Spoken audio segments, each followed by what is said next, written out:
Limbersa diberangkatkan dari kantor perwakilan Pak Dikumis KM 11.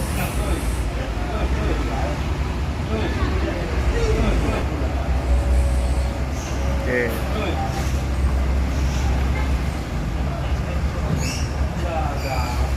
Bagus busnya masih ini terawat.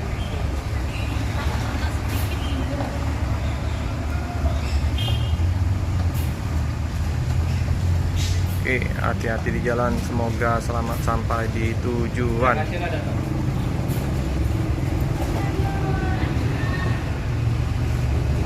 Sip. Tinggal bus Batu Mukti Putra BMP akan berangkat jam 1 siang, rombongan dari satu keluarga ya. Semoga selamat sampai di tujuan. Oke teman-teman, cukup sekian dulu video dari saya. Jangan lupa like, comment, subscribe, share sebanyak-banyaknya.